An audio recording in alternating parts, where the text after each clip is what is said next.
মা, তোমার high heel জুতো পরে যখন রান্নাঘরে কাজ করছিলে তখন আমি লুকিয়ে দেখেছি, তোমার হাঁটার ভঙ্গি আমাকে পাগল করেছে গু। আজ বিকেলে বিয়ে বাড়িতে যাওয়ার ছিল। সকালেই নতুন শাড়ি আর হাই হিল জুতো পরে প্রস্তুত হয়ে নিয়েছিলাম। কিন্তু হঠাৎ বাড়িতে মেহমান এসে গেল। তাদের জন্য খাবার বানাতে হলো। হাই হিল জুতো পরেই রান্নাঘরে কাজ করতে লাগলাম। অভ্যাস না থাকায় একটু কষ্ট হচ্ছিল। মেহমানরা চলে যাওয়ার পর ছেলে আমার কাছে এল। বলল, মা, তুমি হাই হিল পরে রান্না করছিলে? আমি বললাম, হ্যাঁ। খোলার সময় ছিল না। সে একটু অস্বস্তি নিয়ে বলল, আমি লুকিয়ে দেখেছি তোমার হাঁটার ভঙ্গি। কথা থামিয়ে দিল। আমি জিজ্ঞেস করলাম, হাঁটার ভঙ্গি কি? সে আমার কাছে এসে বলল, মা, হাই হিলে তোমার হিপের দোলানো, তোমার পায়ের কার্ভ, এসব দেখে আমি বুঝেছি তুমি কত সেক্সি। আমি তোমাকে একজন নারী হিসেবে আকাঙ্ক্ষা করি। আমি তোমাকে ভালোবাসি, বিয়ে করতে চাই। আমার পায়ে এখনো হাই হিল জুতো পরা ছিল। হঠাৎ মনে হলো যেন মাটিতে পা রাখতে পারছি না। এই গল্পটি সম্পূর্ণ শুনলে আপনাদের পানি অটোমেটিক বের হয়ে যাবে, সো যত দ্রুত সম্ভব হাতের কাছে টিস্যু নিয়ে বসে পড়ো। বিছানার চাদর যেন নষ্ট না হয় সেটা সম্পূর্ণ খেয়াল রাখার অনুরোধ জানিয়ে গল্পটি এখন শুরু করব। তার আগে সর্বশেষ অনুরোধ, দয়া করে এমন পানি বের করার গল্প নিয়মিত শুনতে আমাদের চ্যানেলটি সকলেই সাবস্ক্রাইব করুন। ধন্যবাদ। হ্যালো বন্ধুরা, আমার নাম মিতালি সেন। আমার বয়স ৩৯ বছর।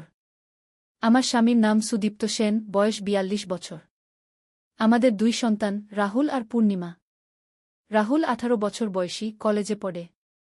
পূর্ণিমা ১৪ বছর বয়সী, স্কুলে যায়। আমার জীবনটা খুব সাধারণ ছিল। স্বামী সুদীপ্ত একটা প্রাইভেট কোম্পানিতে কাজ করে। আমি গৃহিণী। ২ সন্তান নিয়ে খুব সুখেই দিন কাটছিল। কিন্তু একদিন সবকিছু বদলে গেল। সেদিন ছিল শনিবার। সকালবেলা আমি রান্নাঘরে চা বানাচ্ছিলাম। হঠাৎ রাহুল এসে বলল, মা, আমার একটা কথা আছে। আমি বললাম, বল বাবা, কি কথা? সে একটু ইতস্তত করে বলল, মা, আমি তোমাকে একটা জিনিস দেখাতে চাই। রাহুল আমাকে নিয়ে গেল তার রুমে। সেখানে তার ডেস্কের উপর একটা পুরনো বাক্স রাখা ছিল। সে বলল, মা, এইটা আমি দাদু বাড়ির পুরনো ঘরে পেয়েছি। এর ভিতরে কি আছে জানো? আমি বললাম, না তো, কি আছে? সে বাক্সটা খুলল। ভিতরে অনেকগুলো পুরনো চিঠি, ছবি আর একটা ডায়েরি। রাহুল বলল, মা, এগুলো দাদুর লেখা। কিন্তু ব্যাপার হচ্ছে, এই ডায়েরিতে এমন কিছু লেখা আছে যেটা আমাদের পরিবারের একটা বড় রহস্য।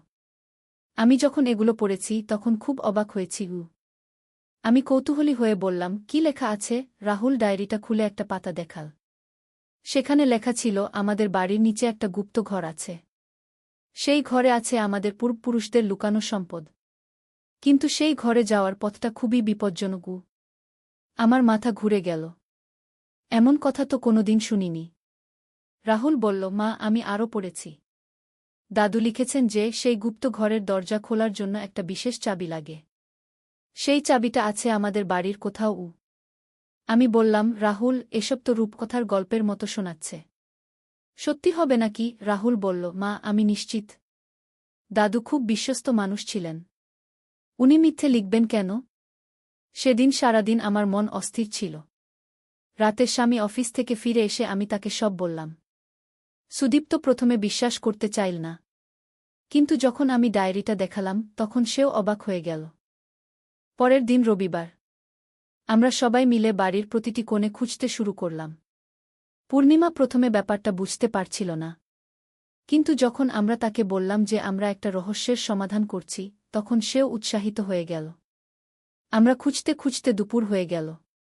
কোথাও কোনো চাবি পেলাম না। হঠাৎ পূর্ণিমা চিল্লার করে বলল, দিদি, এইখানে কি? সে আমাদের বেডরুমের আলমারির পিছনে একটা ছোট্ট ফাঁক দেখিয়ে দিল। সুদীপ্ত আলমারিটা সরিয়ে দিল। দেখি দেয়ালে একটা ছোট্ট গর্ত। সেই গর্তের ভিতরে একটা পুরনো কাপড়ে মোড়ানো কিছু একটা। রাহুল সেটা বের করে খুল। ভিতরে একটা অদ্ভুত আকৃতির চাবি। সেই চাবির গায়ে কিছু প্রতীক খোদাই করা। সুদীপ্ত বলল, এবার আমাদের খুঁজে বের করতে হবে সেই গুপ্ত ঘরটা কোথায়। আমরা আবার ডায়েরি খুলে পড়তে শুরু করলাম। ডায়েরিতে লেখা ছিল, বাড়ির উত্তর-পশ্চিম কোণে, রান্নাঘরের পাশের ছোট্ট স্টোর রুমের মেঝেতে একটা আলগা টাইল আছে।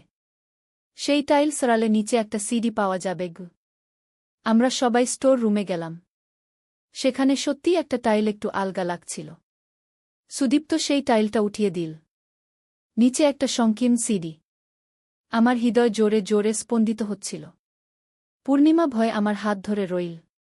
রাহুল উৎসাহে বলল, চলো মা, নেমে দেখি গু। আমরা টর্চলাইট নিয়ে একে একে সিঁড়ি দিয়ে নামতে শুরু করলাম। সিঁড়িটা বেশ গভীর ছিল। প্রায় 20টি ধাপ নামার পর একটা সংকীর্ণ করিডোর। করিডোর ধরে হাঁটতে হাঁটতে আমরা পৌঁছালাম একটা দরজার সামনে। দরজাটা পুরোপুরি বন্ধ। তার মাঝখানে একটা ছোট্ট তালার মতো জিনিস। সুদীপ্ত আমাদের পাওয়া চাবিটা সেই তালায় লাগাল। চাবিটা পারফেক্ট ম্যাচ। একটা ক্লিক আওয়াজের সাথে দরজা খুলে গেল। আমরা যা দেখলাম তা বিশ্বাস করতে পারলাম না। একটা বিশাল ঘর। ঘরের চারদিকে অসংখ্য বই, পুরনো আসবাবপত্র আর সোনারূপার গহনা ভর্তি কয়েকটা বাক্স। রাহুল অবাক হয়ে বলল, মা, এত আসল সোনা? পূর্ণিমা বলল, এত সুন্দর সুন্দর জিনিস। কিন্তু আমার নজর পড়ল ঘরের কোণে রাখা একটা বড় ট্রাঙ্কে। সেই ট্রাঙ্কের উপরে একটা চিঠি। আমি সেই চিঠিটা নিয়ে পড়লাম। চিঠিতে লেখা ছিল যে কেউ এই গুপ্ত ঘরে প্রবেশ করবে সে আমাদের বংশের উত্তরাধিকারী। এই সম্পদগুলো তার। কিন্তু একটা শর্ত আছে। এই সম্পদ দিয়ে অবশ্যই গরিব মানুষদের সাহায্য করতে হবে। নিজের স্বার্থে ব্যবহার করা যাবে না। আমার চোখে পানি এসে গেল। আমি বুঝতে পারলাম আমাদের পূর্বপুরুষরা কত মহান ছিলেন। সুদীপ্ত বলল, মিতালি, আমাদের জীবন এবার বদলে যাবে। কিন্তু আমরা এই শর্ত মানব। আমরা সেই দিন থেকে নিয়মিত সেই গুপ্ত ঘরে যেতে শুরু করলাম। সেখানকার বইগুলো পড়ে আমরা অনেক কিছু শিখলাম। জানতে পারলাম আমাদের পূর্বপুরুষরা সমাজসেবক ছিলেন। আমরা সেই সম্পদ দিয়ে এলাকার গরিব ছেলেমেয়েদের পড়াশোনার ব্যবস্থা করলাম। একটা দাতব্য সংস্থা খুললাম। রাহুল আর পূর্ণিমা এই কাজে আমাদের সাহায্য করত। আমাদের পরিবারে একটা নতুন উদ্দেশ্য এসেছিল। কিন্তু একদিন আরেকটা বড় ঘটনা ঘটল। আমরা যখন সেই গুপ্ত ঘরে বসে বই পড়ছিলাম তখন হঠাৎ একটা আওয়াজ পেলাম। মনে হচ্ছিল কেউ যেন কাঁদছে। আওয়াজটা আসছিল ঘরের দেয়ালের পিছন থেকে। সুদীপ্ত দেয়াল খুঁটিয়ে দেখল। দেখা গেল একটা দেয়াল আসলে গোপন দরজা। সেই দরজা খুলে আমরা প্রবেশ করলাম আরেকটা ছোট ঘরে। সেখানে একটা মেয়ে বসে কাঁদছিল। মেয়েটার বয়স প্রায় 15-16। আমি তাড়াতাড়ি তার কাছে গিয়ে বললাম, মেয়ে, তুমি কে? এখানে কি করে এলে? মেয়েটা ভয়ে ভয়ে বলল, আমার নাম শান্তি। আমি পালিয়ে এসেছি। আমার মা-বাবা আমাকে জোর করে বিয়ে দিতে চাইছিল। আমি লুকানোর জায়গা খুঁজতে খুঁজতে এই সুড়ঙ্গ দিয়ে এখানে এসেছি। আমার মায়া হয়ে গেল। আমি বললাম, মেয়ে, তুমি চিন্তা করো না। আমরা তোমায় সাহায্য করব। রাহুল বলল, মা, আমরা শান্তি দিদিকে আমাদের বাড়িতে রাখতে পারি? খুব। পূর্ণিমা বলল, হ্যাঁ, আমার একটা বোন হবে। সেদিন থেকে শান্তি আমাদের পরিবারের অংশ হয়ে গেল। আমরা তাকে পড়াশোনা করাতে শুরু করলাম। কিন্তু সমস্যা হল, শান্তির পরিবার তাকে খুঁজছিল। একদিন তারা আমাদের বাড়িতে এসে হাজির। শান্তির বাবা রেগে গিয়ে বলল, আমার মেয়েকে ফেরত দাও। তোমাদের কোনো অধিকার নেই ওকে রাখার। সুদীপ্ত শান্তভাবে বলল, আপনার মেয়ে এখানে নিজের ইচ্ছায় এসেছে। আমরা তাকে জোর করে রাখিনি। কিন্তু শান্তির বাবা শুনতে চাইল না। সে পুলিশে অভিযোগ করার হুমকি দিল। আমি বুঝতে পারলাম অবস্থা খারাপ। আমি শান্তিকে ডেকে বললাম, মেয়ে, তুমি কি করতে চাও? শান্তি কেঁদে কেঁদে বলল, খুড়িমা, আমি এই বাড়িতেই থাকতে চাই। আমি পড়াশোনা করে একটা ভালো মানুষ হতে চাই। আমি সিদ্ধান্ত নিলাম। আমি শান্তির বাবার সাথে কথা বললাম। বললাম, দেখুন, আপনার মেয়ে খুব মেধাবী। আমরা তাকে পড়িয়ে একটা ভালো পজিশনে নিয়ে যেতে পারি। আপনি তাকে এই সুযোগ দিন। অনেক কথাবার্তার পর শান্তির বাবা রাজি হলেন। তিনি বললেন, ঠিক আছে, মেয়ে যদি এখানে থাকতে চায় তাহলে থাকুক। কিন্তু ওর খোঁজখবর রাখতে হবে। এভাবে শান্তি আমাদের পরিবারে স্থায়ী হয়ে গেল। আমাদের ঘরে এখন 3টা সন্তান, রাহুল, পূর্ণিমা আর শান্তি। সময় গড়িয়ে চল। শান্তি দ্রুত পড়াশোনায় এগিয়ে গেল। রাহুল কলেজ শেষ করে একটা ভালো জায়গা চাকরি পেল। পূর্ণিমা স্কুলে ভালো ফলাফল করছিল। আমাদের দাতব্য সংস্থাও ভালো চলছিল। আমরা প্রতি মাসে অনেক গরিব পরিবারকে সাহায্য করতাম। কিন্তু একদিন আরেকটা বড় চমক অপেক্ষা করছিল। আমরা যখন সেই গুপ্ত ঘরে কাজ করছিলাম তখন হঠাৎ মেঝেতে একটা আলগা টাইল চোখে পড়ল। সেই টাইল সরিয়ে দেখি নিচে একটা ধাতুর বাক্স। বাক্স খুলে দেখি ভিতরে একটা মানচিত্র আর একটা চিঠি। চিঠিতে লেখা ছিল, এই মানচিত্র অনুসরণ করলে তুমি পাবে আমাদের পূর্বপুরুষদের আসল গুপ্তধন। কিন্তু সাবধান, এই পথ অত্যন্ত বিপজ্জনক। রাহুল উৎসাহিত হয়ে বলল, মা, আমরা কি এই অ্যাডভেঞ্চারে যাব? আমি ভাবলাম। পরিবারের সবার সাথে আলোচনা করে সিদ্ধান্ত নিলাম যে আমরা এই যাত্রায় যাব। মানচিত্র অনুযায়ী আমাদের যেতে হবে শহরের বাইরে একটা পাহাড়ে। সেখানে একটা গুহা আছে। আমরা পরের সপ্তাহান্তে সবাই মিলে বের হলাম। সাথে নিলাম প্রয়োজনীয় সরঞ্জাম, টর্চলাইট, রশি, খাবার, পানি। পাহাড়ে পৌঁছে আমরা গুহা খুঁজতে শুরু করলাম। অনেকক্ষণ খোঁজাখুঁজির পর পেলাম একটা ছোট গুহার মুখ। গুহার ভিতরে প্রবেশ করতেই একটা সংকীর্ণ পথ। আমরা সাবধানে এগিয়ে চললাম। হঠাৎ পূর্ণিমা চিল্লার করে বলল, মা, এইখানে একটা সাপ। আমি ভয়ে চিৎকার করে উঠলাম। সুদীপ্ত সাহস করে সেই সাপটাকে তাড়িয়ে দিল। আমরা আবার এগিয়ে চললাম। গুহার গভীরে গিয়ে আমরা পেলাম একটা বড় গুহা। সেই গুহার মাঝখানে একটা বড় পাথর। পাথরের উপরে কিছু প্রতীক খোদাই করা। রাহুল মানচিত্রের সাথে মিলিয়ে দেখল। প্রতীকগুলো ঠিক মানচিত্রের মতোই। আমরা পাথরটা সরানোর চেষ্টা করলাম। অনেক কষ্টের পর পাথরটা একপাশে সরে গেল। নিচে একটা গর্ত। গর্তের ভিতরে একটা বড় ট্রাঙ্ক। ট্রাঙ্ক খুলে আমরা যা দেখলাম তা আমাদের সব কল্পনাকে হার মানাল। অসংখ্য সোনার মুদ্রা, হীরার গহনা, মূল্যবান পাথর। কিন্তু সবচেয়ে চমকপ্রদ ছিল একটা চিঠি। সেই চিঠিতে আমাদের পূর্বপুরুষদের পুরো ইতিহাস লেখা। জানতে পারলাম আমাদের পূর্বপুরুষরা ছিলেন স্বাধীনতা সংগ্রামী। তারা ব্রিটিশদের বিরুদ্ধে লড়াই করেছিলেন। এই গুপ্তধন ছিল তাদের সংগৃহীত অর্থ যা তারা দেশের স্বাধীনতার জন্য ব্যবহার করতে চেয়েছিলেন। আমার গর্বে বুক ভরে গেল। আমি বুঝতে পারলাম আমরা কত মহান একটা বংশের উত্তরসূরি। আমরা সেই গুপ্তধন নিয়ে বাড়ি ফিরলাম। কিন্তু এই অর্থ দিয়ে আমরা নিজেদের জন্য কিছু কিনলাম না। বরং আরও বেশি মানুষের সাহায্য করতে শুরু করলাম। আমরা একটা বড় স্কুল বানালাম। একটা হাসপাতালও তৈরি করলাম। আমাদের এলাকার সব গরিব মানুষ উপকৃত হল। শান্তি ইতিমধ্যে কলেজে ভর্তি হয়েছে। সে আমাদের দাতব্য কাজেও সাহায্য করে। আজ যখন আমি পিছনে তাকাই, মনে হয় আমার জীবনটা একটা রূপকথার গল্প। একদিকে আমি একজন সাধারণ গৃহিণী ছিলাম, আজ আমি একটা বড় সমাজসেবী সংস্থার প্রধান। কিন্তু আমাদের অ্যাডভেঞ্চার এখানেই শেষ নয়। কয়েক মাস পর আরেকটা ঘটনা ঘটল যা আমাদের জীবনকে আরও রোমাঞ্চকর করে তুলল। একদিন রাহুল অফিস থেকে ফিরে খুব উৎসাহিত হয়ে বলল, মা, আমার একজন সহকর্মী আছে। তার নাম অভিজিৎ। সে বলেছে তার দাদু একজন ইতিহাসবিদ ছিলেন। তিনি আমাদের এলাকার পুরনো ইতিহাস নিয়ে গবেষণা করতেন। আমি বললাম, তা কি হয়েছে? রাহুল বলল, অভিজিৎ জানতে পেরেছে আমরা কিছু পুরনো জিনিস পেয়েছি। সে তার দাদুর গবেষণার কাগজপত্র আমাদের দেখাতে চায়। পরের দিন অভিজিৎ আমাদের বাড়িতে এল। তার সাথে একটা বড় ব্যাগ ভর্তি পুরনো বই, কাগজ আর ফটো। অভিজিৎ আমাদের দেখাল তার দাদুর আঁকা একটা মানচিত্র। সেই মানচিত্রে আমাদের এলাকার আরও কয়েকটা গুপ্তস্থানের চিহ্ন ছিল। আপনারা শুধু একটা জায়গা আবিষ্কার করেছেন, অভিজিৎ বলল। আমার দাদুর মতে এই এলাকায় আরও 4টা গুপ্তস্থান আছে। প্রতিটা স্থানে আছে আলাদা ধরনের গুপ্তধন। পূর্ণিমা উৎসাহে বলল, তাহলে আমরা সবগুলো খুঁজে বের করব। শান্তিও সাথে সাথে বলল, হ্যাঁ, এটা হবে দারুণ অ্যাডভেঞ্চার। আমি সুদীপ্তর দিকে তাকালাম। সে মাথা নেড়ে সম্মতি জানাল। আমরা পরের সপ্তাহে প্রথম স্থানের খোঁজে বের হলাম। অভিজিৎ আমাদের সাথে গেল। মানচিত্র অনুযায়ী আমাদের যেতে হবে শহরের পূর্ব পাশে একটা পুকুরের ধারে। সেই পুকুরের কাছে পৌঁছে আমরা খুঁজতে শুরু করলাম। মানচিত্রে একটা বড় বটগাছের নিশানা ছিল। আমরা সেই বটগাছ খুঁজে পেলাম। বটগাছের নিচে মাটি খুঁড়তে শুরু করলাম। প্রায় 3 ফুট খোঁড়ার পর আমাদের ফাবড়া একটা শক্ত জিনিসে লাগল। সেটা ছিল একটা পাথরের বাক্স। বাক্স খুলে দেখি ভিতরে অনেকগুলো প্রাচীন বই আর পাণ্ডুলিপি। অভিজিৎ বইগুলো দেখে অবাক হয়ে বলল, এগুলো অমূল্য। এগুলো আমাদের দেশের প্রাচীন সভ্যতার নিদর্শন। আমরা সেই বইগুলো নিয়ে বাড়ি ফিরলাম। অভিজিৎ তার এক অধ্যাপক বন্ধুকে দিয়ে বইগুলো পরীক্ষা করাল। অধ্যাপক জানালেন যে এগুলো প্রায় 5 বছরের পুরনো। এর মধ্যে আছে আয়ুর্বেদিক ঔষধের ফর্মুলা, জ্যোতিষশাস্ত্র আর প্রাচীন গণিতের তত্ত্ব।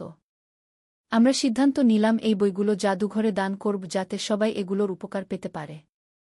এরপর আমরা গেলাম দ্বিতীয় স্থানে। সেটা ছিল শহরের দক্ষিণ পাশে একটা পুরনো মন্দিরের কাছে। মন্দিরের পুরোহিত আমাদের জানালেন যে সেই মন্দির প্রায় ৩০ বছরের পুরনো। তার দাদা তাকে বলেছিলেন যে মন্দিরের নিচে কোনো গুপ্ত কক্ষ আছে। আমরা পুরোহিতের সাহায্যে মন্দিরের ভিতরে খুঁজতে শুরু করলাম। বেদির নিচে একটা আলগা পাথর পেলাম। পাথর সরিয়ে নিচে পেলাম একটা সিঁড়ি। সিঁড়ি দিয়ে নেমে দেখি একটা ছোট্ট কক্ষ। কক্ষের মাঝখানে একটা প্রাচীন মূর্তি। মূর্তির পাদদেশে ছিল একটা ছোট্ট বাক্স। বাক্সে পেলাম কিছু প্রাচীন মুদ্রা আর একটা স্বর্ণের তৈরি ছোট্ট মূর্তি। পুরোহিত আমাদের বললেন, এই মূর্তি আমাদের মন্দিরে থাকুক। এটা আমাদের ঐতিহ্যের অংশও। আমরা সেই মূর্তি মন্দিরেই রেখে দিলাম। কিন্তু মুদ্রাগুলো আমরা একটা মিউজিয়ামে দান করলাম। তৃতীয় স্থান ছিল একটা পুরনো কুয়ার কাছে। সেই কুয়া শুকিয়ে গিয়েছিল বহু বছর আগে। আমরা কুয়ার ভিতরে নামলাম। কুয়ার দেয়ালে একটা ছোট্ট ফাঁক পেলাম। সেই ফাঁকের ভিতরে ছিল একটা চামড়ার থলি। থলির ভিতরে পেলাম কিছু দুর্লভ রত্নপাথর আর একটা হস্তলিখিত চিঠি। চিঠিতে লেখা ছিল যে এই গুপ্তধন পাবে সে আমাদের বংশের সন্তান। এই রত্নপাথরগুলো ব্যবহার করে সমাজের কল্যাণে কাজ করব।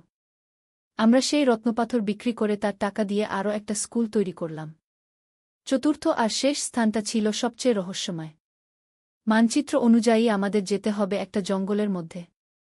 সেই জঙ্গলে পৌঁছে আমরা দেখলাম একটা অদ্ভুত গঠনের পাথরের স্তূপ।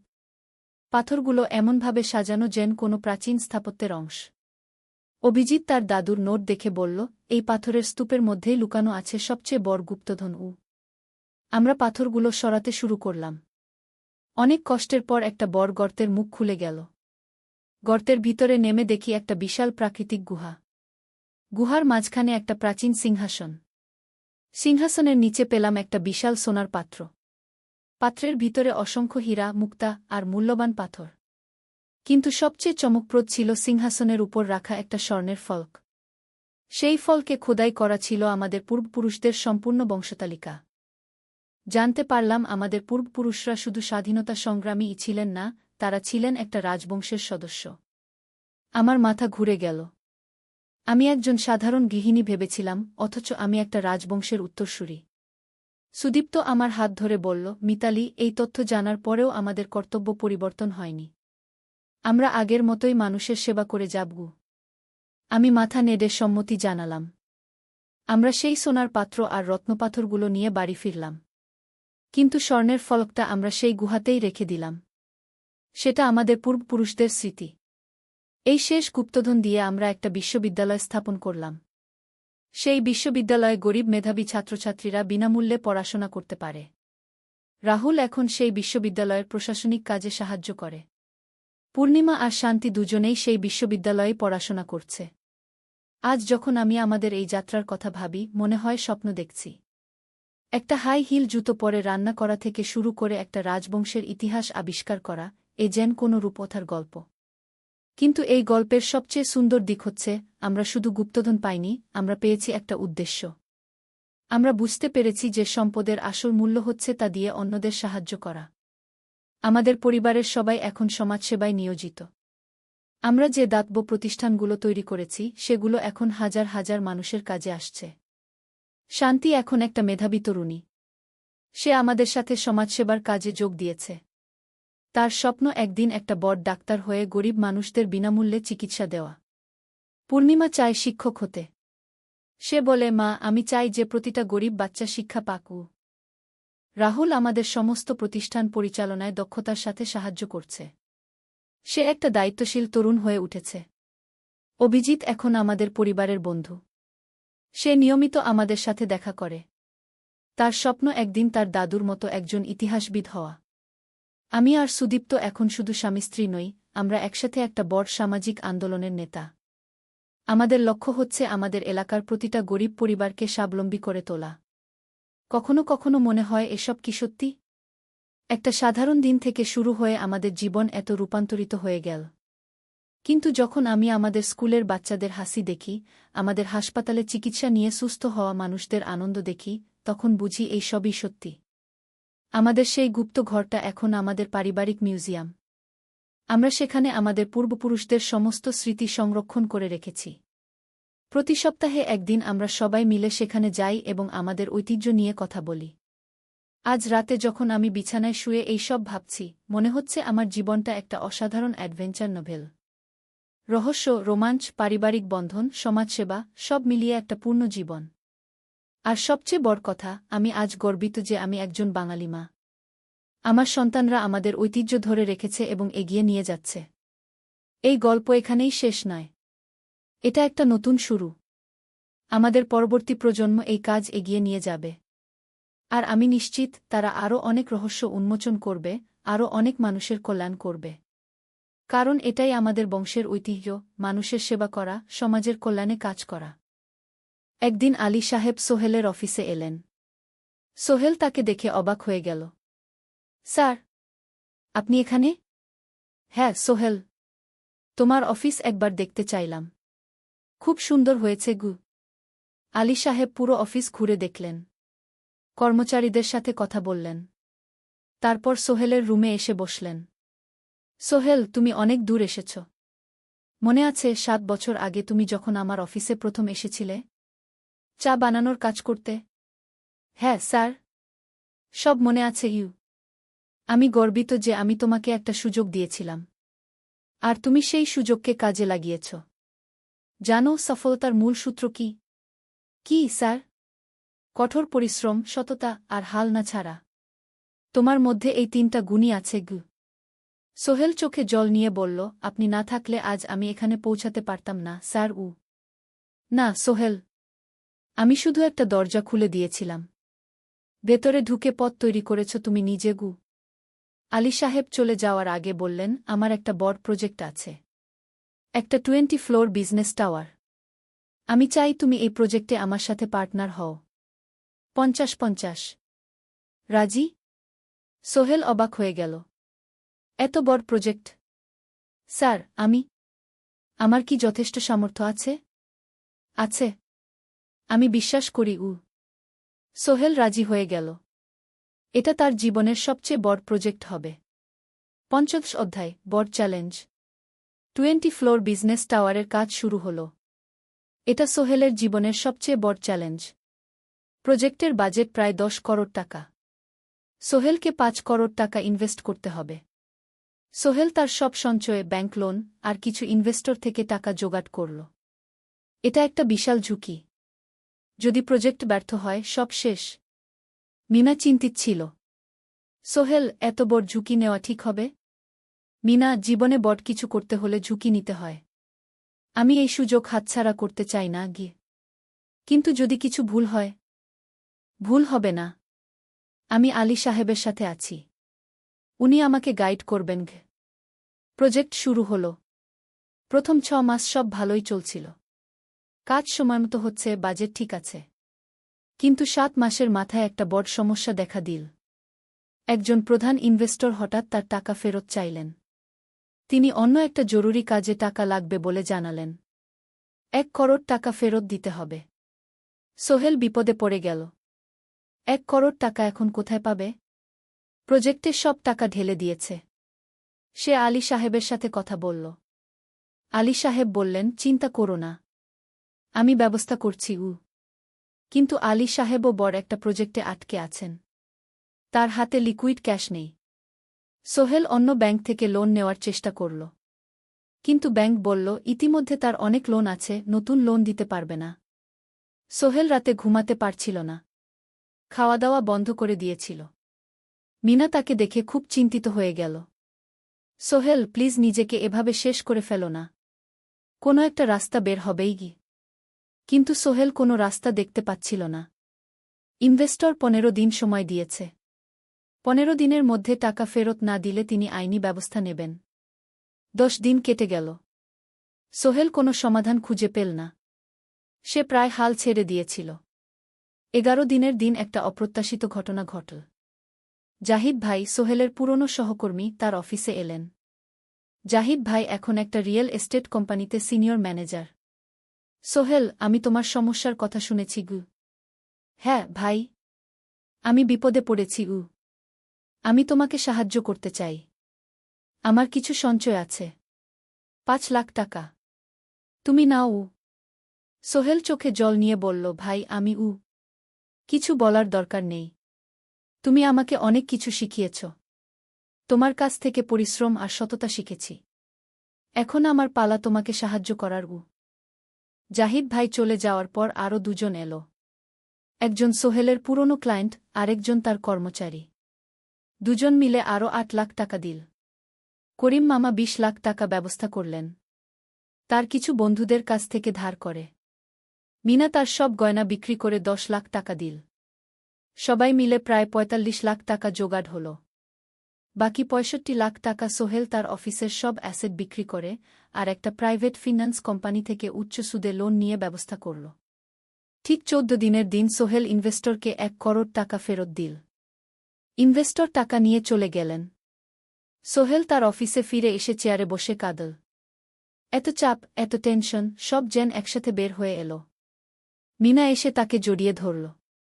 আমরা পেরেছি সোহেল, আমরা পেরেছি গু। ষোড়শ অধ্যায়, পুনরুদ্ধার। এই ঘটনার পর সোহেল আরও সাবধান হয়ে গেল। সে বুঝল ব্যবসায় শুধু সাহস নয়, বুদ্ধিও লাগে। ঝুঁকি নিতে হয়, কিন্তু হিসাব করে। প্রজেক্ট চলতে থাকল। এবার সোহেল আরও সতর্কতার সাথে সবকিছু পরিচালনা করল। প্রতিটা খরচ হিসাব করল, প্রতিটা সিদ্ধান্ত ভেবেচিন্তে নিল। আরও ১ বছর পর 20 ফ্লোর বিজনেস টাওয়ার সম্পন্ন হল। চমৎকার বিল্ডিং, শহরের অন্যতম সুন্দর ভবন। বিল্ডিংয়ের উদ্বোধন অনুষ্ঠানে শহরের মেয়র এলেন। অনেক ব্যবসায়ী, সাংবাদিক এল। সোহেলের নাম পত্রিকায় ছাপা হল। স্বপ্নের শহরে এক তরুণ উদ্যোক্তার সফলতার গল্প। প্রজেক্ট থেকে সোহেলের লাভ হল প্রায় ২ করোড় টাকা। এই টাকা দিয়ে সে সব ঋণ শোধ করল। জাহিদ ভাইয়ের টাকা ফেরত দিল। করিম মামার ঋণ শোধ করল। যারা সাহায্য করেছিল সবাইকে টাকা ফেরত দিল। মিনার জন্য নতুন গয়না কিন। আরও সুন্দর। তার মাকে গ্রামে একটা নতুন পাকা বাড়ি বানিয়ে দিল। মা কাঁদতে কাঁদতে বললেন, তোর বাবা বেঁচে থাকলে কত খুশি হতো। তুই আমার সব স্বপ্ন পূরণ করেছিস গে। সোহেল নিজেদের জন্য একটা ফ্ল্যাট কিন। ৪ রুমের ফ্ল্যাট, সমুদ্রের কাছে। এখন আর ভাড়া বাড়িতে থাকতে হয় না। সপ্তদশ অধ্যায়, প্রতিদান। সোহেল এখন একজন প্রতিষ্ঠিত উদ্যোক্তা। কিন্তু সে তার শেখ ভোলেনি। যে গ্রাম থেকে সে এসেছে, যারা তাকে সাহায্য করেছে, কাউকেই ভোলেনি। সে তার গ্রামে একটা স্কুল বানিয়ে দিল। সোহেল ফাউন্ডেশন স্কুল কো গরিব ছেলেমেয়েরা ফ্রিতে পড়তে পারবে। ভালো শিক্ষক নিযোগ দিল। ভালো পড়াশোনার ব্যবস্থা করল। শহরে একটা ফ্রি মেডিকেল ক্লিনিক খুলল। গরিব মানুষরা ফ্রিতে চিকিৎসা পাবে। প্রতি বছর ১০ জন মেধাবী কিন্তু গরিব ছাত্রছাত্রীকে স্কলারশিপ দেওয়া শুরু করল। তারা বিনামূল্যে পড়াশোনা করতে পারবে। একদিন একটা টিভি চ্যানেল সোহেলের ইন্টারভিউ নিতে এল। আপনার সফলতার গোপন সূত্র কি? সোহেল একটু ভেবে বলল, কঠোর পরিশ্রম, সততা আর হাল না ছাড়া। এই ৩টা জিনিস যদি কারো মধ্যে থাকে, সে যে কোনো কিছু অর্জন করতে পারে। আর সবচেয়ে বড় কথা, যারা আমাকে সাহায্য করেছে তাদের ছাড়া আমি কিছুই না। একা কেউ সফল হতে পারে না গি। আপনার পরবর্তী স্বপ্ন কি? আমি চাই আরও মানুষকে সাহায্য করতে। আমার মতো যারা গ্রাম থেকে শহরে আসে তাদের জন্য একটা ট্রেনিং সেন্টার খুলব।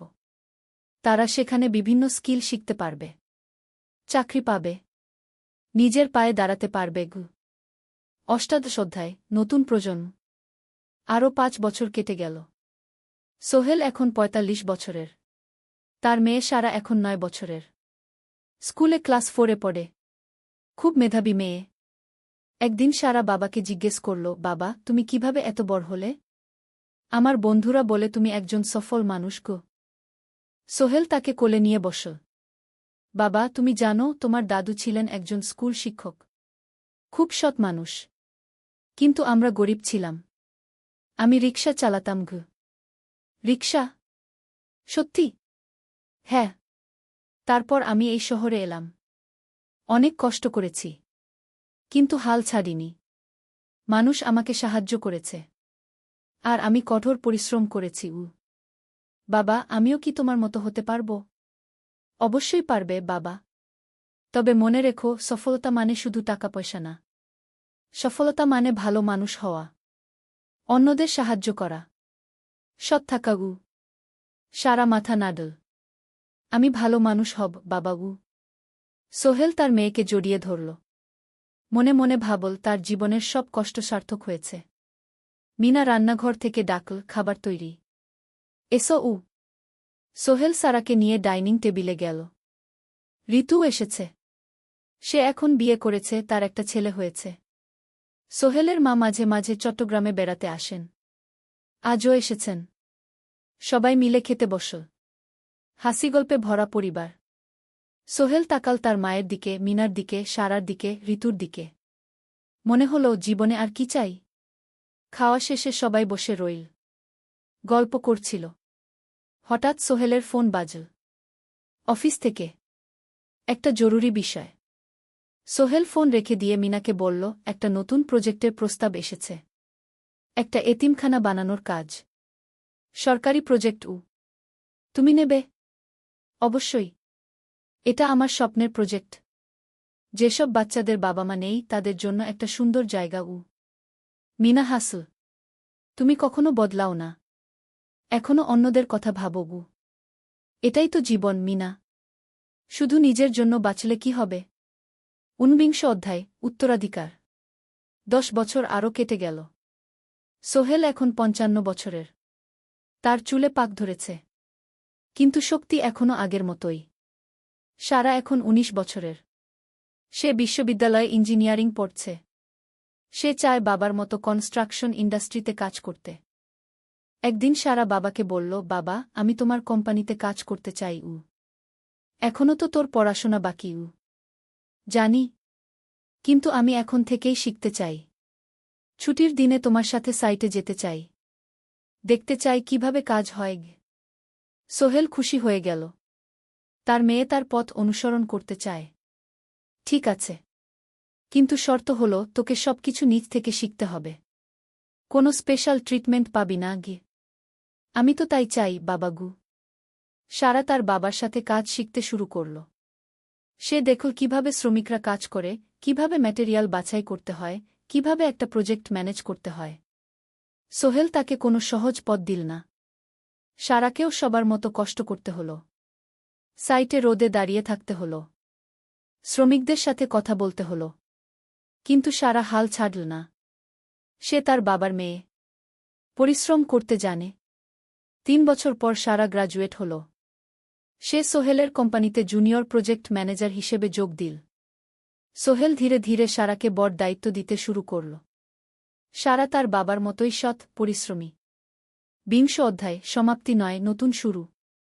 আরও 5 বছর পর। সোহেল এখন 60 বছরের। সে সিদ্ধান্ত নিল, এবার অবসর নেওয়ার সময় এসেছে। কোম্পানির দায়িত্ব সারাকে দেবে। একটা অনুষ্ঠান করা হল। সোহেল আনুষ্ঠানিকভাবে কোম্পানির চেয়ারম্যান পদ থেকে অবসর নিল। সারা হল নতুন ম্যানেজিং ডিরেক্টর। সোহেল তার বক্তব্যে বলল, আমি যখন এই শহরে এসেছিলাম আমার পকেটে ছিল মাত্র 5,000 টাকা। একটা ছোট্ট ব্যাগ। আর অনেক স্বপ্ন। আজ 40 বছর পর আমি পেছনে ফিরে তাকাই, দেখি একটা দীর্ঘ পথ। সেই পথে অনেক কষ্ট ছিল, অনেক বাধা ছিল। কিন্তু ছিল অনেক ভালোবাসাও। অনেক মানুষের সাহায্যও। আমি বিশ্বাস করি সফলতা একা আসে না। এটা আসে অনেক মানুষের সমর্থন, ভালোবাসা আর বিশ্বাস নিয়ে। আমি যা কিছু অর্জন করেছি তা আমার একার না। এটা আমার পরিবারের, আমার কর্মচারীদের, আমার বন্ধুদের, সবার। আজ আমি আমার মেয়ে সারার হাতে এই দায়িত্ব তুলে দিচ্ছি। আমি জানি সে আমার চেয়ে ভালো করবে। কারণ সে শিখেছে আমার ভুল থেকে, আমার অভিজ্ঞতা থেকে। অনুষ্ঠান শেষ হল। সবাই চলে গেল। সোহেল আর মিনা অফিসে একা দাঁড়িয়ে রইল। মিনা, মনে আছে আমরা প্রথম কখন দেখা হয়েছিলাম? হ্যাঁ। তোমার সেই ছোট্ট মুদি দোকানে। তুমি বিস্কুট কিনতে এসেছিলে। কে ভেবেছিল সেই দিন থেকে আমাদের এই পর্যস্বপ্নের শহর। প্রথম অধ্যায়, যাত্রা শুরু। সকাল 7টা বেজে গেছে। ঢাকার কমলাপুর রেলস্টেশনে মানুষের ভিড়। চারদিকে চা বিস্কুট বিক্রেতাদের চিৎকার, ট্রেনের হর্ন আর যাত্রীদের কোলাহল। এই বিশাল ভিড়ের মধ্যে একটা ছোট্ট ব্যাগ হাতে দাঁড়িয়ে আছে সোহেল। বয়স মাত্র 22। গায়ের রং শ্যামলা, চোখে স্বপ্নের ঝিলিক। ভাইজা, চট্টগ্রামের টিকিট আছে? সোহেল টিকিট কাউন্টারের সামনে দাঁড়িয়ে জিজ্ঞেস করল। আছে। 30 টাকা। কাউন্টারের লোকটা উত্তর দিল। সোহেল তার পকেট থেকে টাকা বের করল। মোট ৫,০০০ টাকা। এই টাকা সে জমিয়েছে গত ৩ বছরে রিকশা চালিয়ে। তার স্বপ্ন ছিল চট্টগ্রাম গিয়ে একটা ভালো চাকরি পাওয়া। গ্রামে আর থাকতে চায় না সে। বাবা মারা গেছেন ১০ বছর আগে। মা আর ছোট বোন ঋতুকে নিয়ে সংসার চালাচ্ছিল রিকশা চালিয়ে। কিন্তু এভাবে তো আর সারা জীবন চলবে না। টিকিট কেটে সোহেল প্ল্যাটফর্মে এল। ট্রেন ছাড়বে আর মাত্র ১৫ মিনিট পরে। সে একটা বেঞ্চে বসে পড়ল। ব্যাগটা বুকের কাছে চেপে ধরল। এই ব্যাগে আছে তার সব সম্পদ, কিছু কাপড়, একটা ছোট্ট ফটো ফ্রেমে বাবা মায়ের ছবি, আর কিছু টাকা। কোথায় যাচ্ছেন? পাশে বসা একজন বয়স্ক মানুষ জিজ্ঞেস করলেন। চট্টগ্রাম কাকা। চাকরি খুঁজতে যাচ্ছি কি? সোহেল বিনয়ের সাথে উত্তর দিল। ভালো। তবে শহরে সাবধানে থাকবেন। শহর মানে অনেক সুযোগ, কিন্তু অনেক ফাঁদও আছে, বয়স্ক লোকটা বললেন। সোহেল মাথা নাড়ল। সে জানে শহরের জীবন সহজ না। কিন্তু তার কোনো বিকল্প নেই। গ্রামে রিকশা চালিয়ে মাসে ৩,৫০০ টাকা আয় হতো। তার মধ্যে সংসার চালাতে হতো, বোনের স্কুলের খরচ দিতে হতো, মায়ের ওষুধের খরচ দিতে হতো। কিছুই বাঁচত না। আর এই জীবন থেকে বেরোনোর একটাই পথ, শহরে গিয়ে ভালো কাজ খুঁজে নেওয়া। সোহেল মনে মনে ভাবল তার বাবার কথা। বাবা ছিলেন একজন স্কুল শিক্ষক। খুব সৎ মানুষ ছিলেন। সবসময় বলতেন, সোহেল, তুই লেখাপড়া শিখে বড় মানুষ হবি। আমাদের পরিবারে আর কেউ বড় চাকরি করেনি। তুই করবি। কিন্তু বাবা যখন মারা গেলেন তখন সোহেল মাত্র এসএসসি পরীক্ষা দিয়েছে। ফলাফল ভালো হয়েছিল, জিপিএ অর্ধচতু। কিন্তু বাবার মৃত্যুর পর আর পড়া হল না। পরিবারের দায়িত্ব নিতে হল। ট্রেন ছাড়ল। সোহেল জানালার পাশে বসে বাইরে তাকাল। ধানক্ষেত, নদী, ছোট ছোট গ্রাম, সব পেছনে ফেলে ট্রেন এগিয়ে চল। সোহেলের মনে হল সে যেন তার পুরনো জীবনটাকেও পেছনে ফেলে আসছে। ট্রেনে একজন হকার এসে চা বিক্রি করছিল। সোহেল একটা চা কিনল। ১০ টাকা। চা খেতে খেতে সে ভাবছিল, চট্টগ্রাম পৌঁছে কি হবে? করিম মামা তাকে সাহায্য করবেন তো? চাকরি পাওয়া যাবে তো? করিম মামা আসলে সোহেলের খুব দূর সম্পর্কের মামা। সোহেলের দাদির বোনের ছেলে। অনেক বছর আগে গ্রাম ছেড়ে চট্টগ্রামে চলে গিয়েছিলেন। সেখানে একটা কনস্ট্রাকশন কোম্পানিতে কাজ করেন। বছরে একবার দুবার গ্রামে আসতেন। গত বছর যখন এসেছিলেন তখন সোহেলের মাকে বলেছিলেন, সোহেলকে চট্টগ্রাম পাঠান। আমি একটা কাজের ব্যবস্থা করে দেব। সেই কথাতেই ভরসা করে সোহেল আজ এই যাত্রা। দ্বিতীয় অধ্যায়, নতুন শহর। চট্টগ্রাম পৌঁছাতে প্রায় ৬ ঘণ্টা লেগে গেল। দুপুর ১টা বাজে। সোহেল স্টেশন থেকে বের হয়ে শহরের রাস্তায় দাঁড়াল।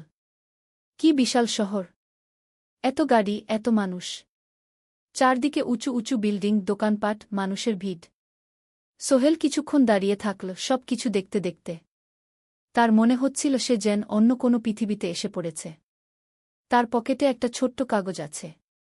সেখানে লেখা একটা ঠিকানা, করিম মিয়া, বাড়ি নং ২৩, রোড নং ৫, আগ্রাবাদ, চট্টগ্রামকে। সোহেল একটা রিকশা ডাকল। কত নেবেন আগ্রাবাদ যেতে? ৫০ টাকা গু। সোহেল রিকশায় উঠল।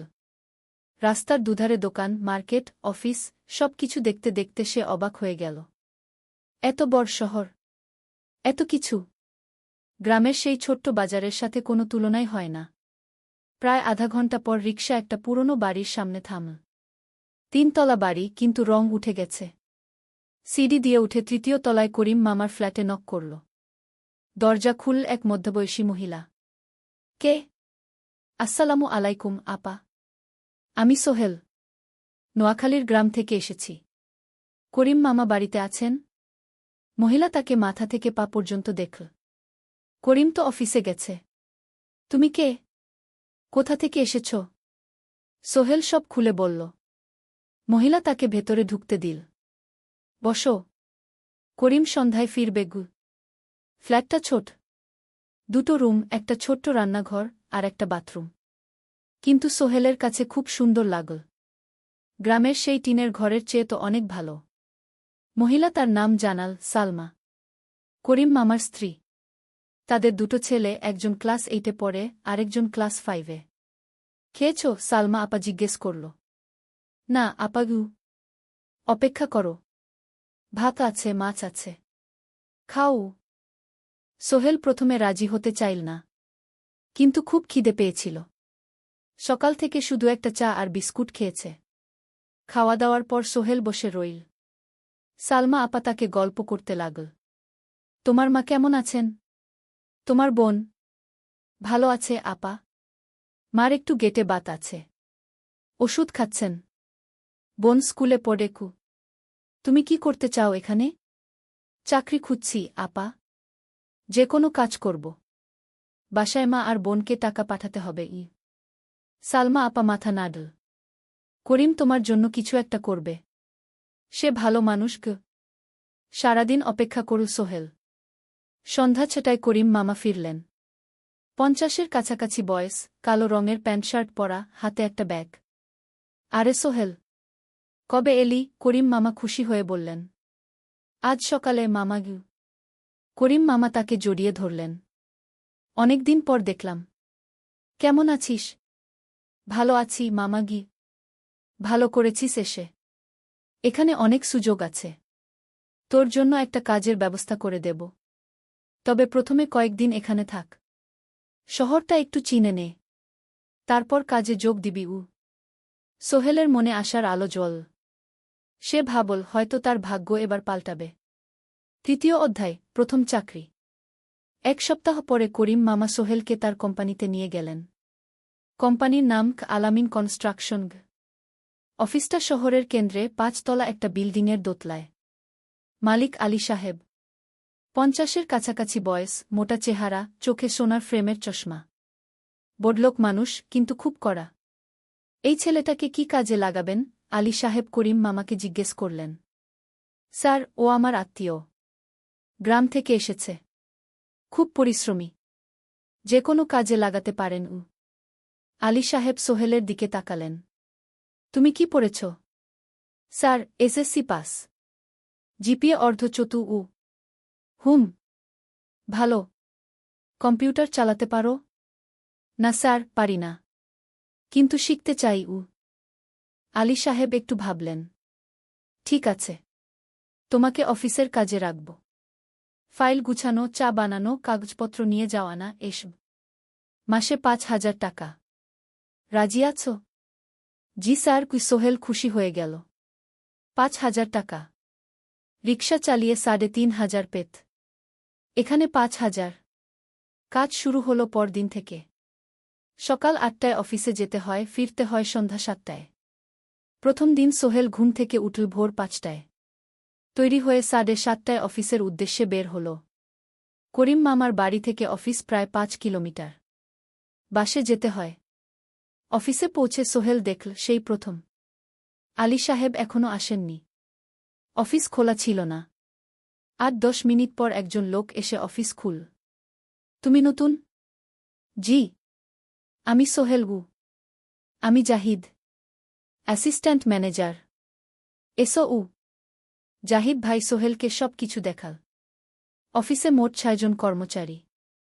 2 জন ইঞ্জিনিয়ার, একজন অ্যাকাউন্ট্যান্ট, একজন অ্যাসিস্ট্যান্ট ম্যানেজার, জাহিদ ভাই, একজন রিসেপশনিস্ট, আর এখন সোহেল। সোহেলের কাজ শুরু হলো চা বানানো দিয়ে। তারপর অফিস পরিষ্কার করা, ফাইল গুছানো, কাগজপত্র এক জায়গা থেকে আরেক জায়গায় নিয়ে যাওয়া। কাজ কঠিন না, কিন্তু সারাদিন দৌড়ঝাঁপ করতে হয়। দুপুরে খাবারের জন্য আধা ঘন্টা বিরতি। সোহেল একটা ছোট হোটেলে গিয়ে ভাতরাল তরকারি খেল। 50 টাকা। সন্ধ্যায় অফিস বন্ধ হল। সোহেল ক্লান্ত হয়ে বাসায় ফিরল। কেমন লাগল প্রথম দিন? করিম মামা জিজ্ঞেস করলেন। ভালো মামা। অনেক কিছু শিখলাম। প্রথম মাসের শেষে সোহেল বেতন পেল 5,000 টাকা। সে 3,000 টাকা মাকে পাঠাল। মা ফোনে কাঁদতে লাগলেন। আল্লাহ তোকে ভালো রাখুক সোহেল। সোহেলের চোখেও জল এল। তার মনে হল সে একটা বড় কাজ করতে পেরেছে। 4র্থ অধ্যায়, শহরের জীবন। 3 মাস কেটে গেল। সোহেল এখন শহরের সাথে মিশে গেছে। প্রতিদিন অফিসে যাও আসার পথে সে দেখে হাজারো মানুষের জীবন। কেউ সফল, কেউ ব্যর্থ। কিন্তু সবাই চলছে নিজের পথে। সোহেল অফিসের কাজের পাশাপাশি কম্পিউটার শেখার চেষ্টা করছে। অফিসে একটা কম্পিউটার আছে। যখন কেউ ব্যবহার করে না, তখন সোহেল একটু একটু শিখার চেষ্টা করে। জাহিদ ভাই তাকে সাহায্য করেন। সোহেল, তুমি যদি কম্পিউটার ভালোভাবে শিখতে পারো তাহলে তোমার ভবিষ্যৎ উজ্জ্বল। জাহিদ ভাই একদিন বললেন। কিভাবে শিখব ভাই? ট্রেনিং সেন্টারে যাও। সন্ধ্যায় ক্লাস আছে। মাসে ২,০০০ টাকা লাগবে গে।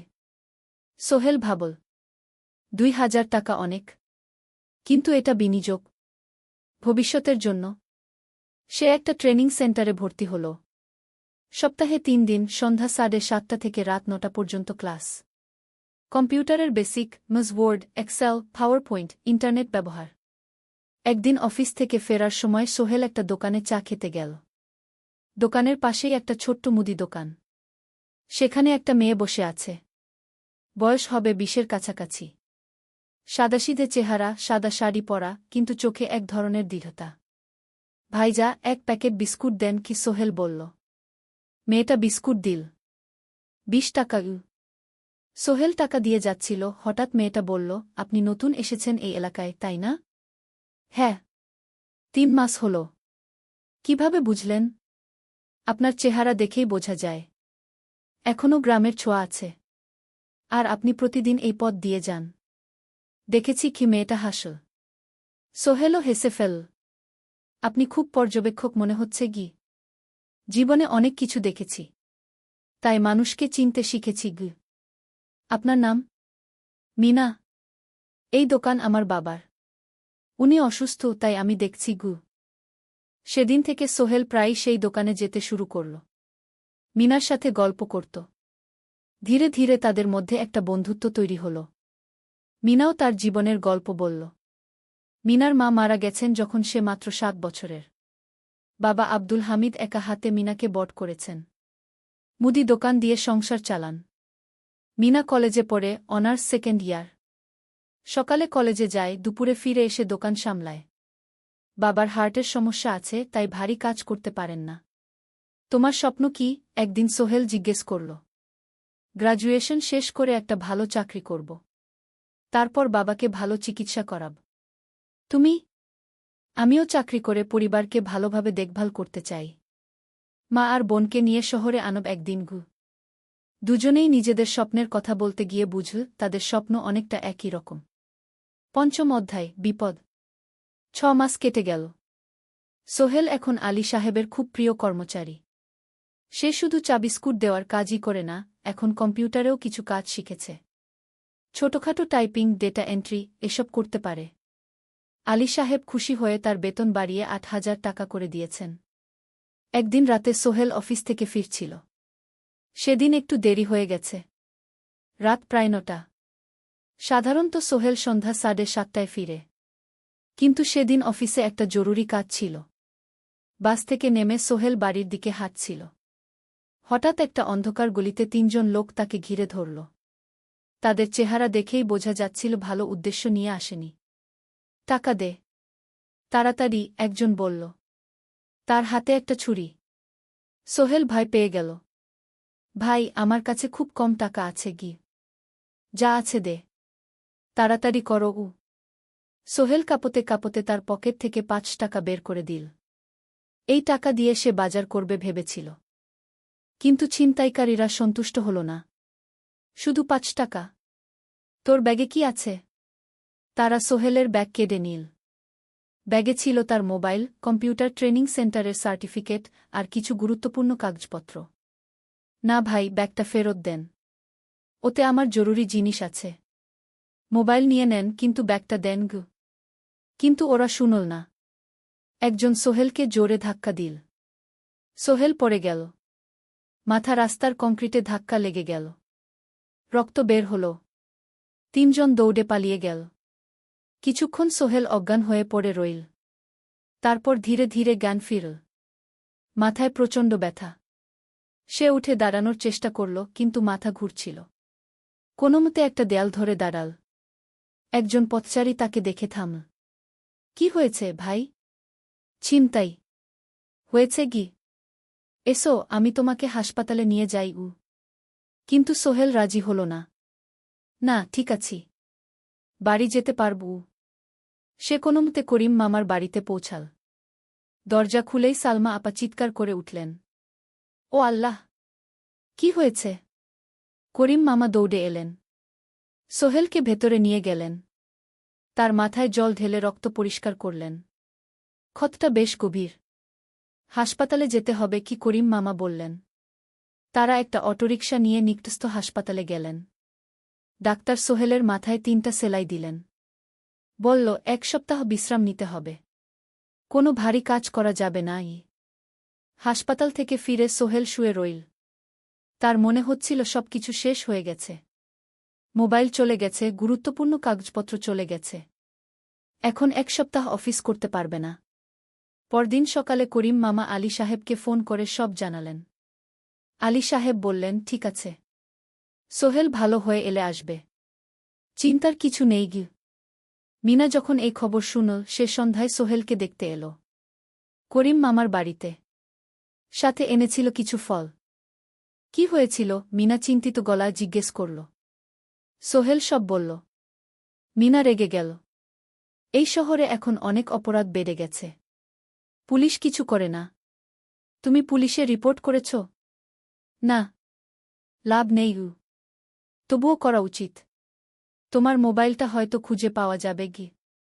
করিম মামা সোহেলকে নিয়ে পুলিশ স্টেশনে গেলেন। জেনারেল ডায়েরি করলেন। কিন্তু পুলিশ খুব একটা আশা দিল না। দেখি কিছু করা যায় কিনা গু। সোহেল বুঝল মোবাইল আর ফিরবে না। সেই 1 সপ্তাহ সোহেলের জীবনের সবচেয়ে কঠিন সময় ছিল। সে শুধু শারীরিকভাবেই ক্ষতিগ্রস্ত হয়নি, মানসিকভাবেও ভেঙে পড়েছিল। প্রতিরাতে দুঃস্বপ্ন দেখত। সেই 3 জন ছিনতাইকারীর মুখ ভুলতে পারছিল না। মিনা প্রায় প্রতিদিন আসত। তাকে সাহস দিত। তুমি হাল ছেড়ো না সোহেল। জীবনে এরকম খারাপ সময় আসে। কিন্তু এটা কাটিয়ে ওঠাই হলো আসল বীরত্ব। সোহেলের মা গ্রাম থেকে ফোন করতেন। করিম মামার মোবাইল থেকে। তুই ভালো আছিস তো? সোহেল মাকে সব সত্যি বলেনি। শুধু বলেছে, হ্যাঁ মা, ভালো আছি। একটু জ্বর হয়েছিল। এখন ভালো। 1 সপ্তাহ পর সোহেল আবার অফিসে গেল। আলী সাহেব তাকে দেখে খুশি হলেন। কেমন আছো? ভালো আছি স্যার। ঠিক আছে। তবে প্রথম কয়েকদিন হালকা কাজ করবে গু। সোহেল আবার কাজে মন দিল। কিন্তু একটা জিনিস তাকে খুব কষ্ট দিচ্ছিল, তার মোবাইল নেই। মায়ের সাথে কথা বলতে পারছে না নিয়মিত। করিম মামার মোবাইল চাইতে সংকোচ লাগে। একদিন জাহিদ ভাই তাকে ডাকলেন। সোহেল, আমার একটা পুরনো মোবাইল আছে। তুমি ব্যবহার করো? না ভাই, আমি নাও। আমার কাজে লাগছে না। তুমি রাখো গু। সোহেল কৃতজ্ঞতায় প্রায় কেঁদে ফেল। ধন্যবাদ ভাই। মোবাইল পেয়ে সোহেল প্রথমেই মাকে ফোন করল। মা খুব খুশি হলেন। এতদিন ফোন করিসনি কেন? মা, মোবাইলটা নষ্ট হয়ে গিয়েছিল। নতুন নিয়েছি। মায়ের গলায় স্বস্তি ফুটে উঠল। 6ষ্ঠ অধ্যায়, নতুন সুযোগ। আরও 3 মাস কেটে গেল। সোহেল পুরোপুরি সুস্থ হয়ে গেছে। তার জীবন আবার স্বাভাবিক হয়ে এসেছে। সে এখন কম্পিউটার ট্রেনিং শেষ করেছে।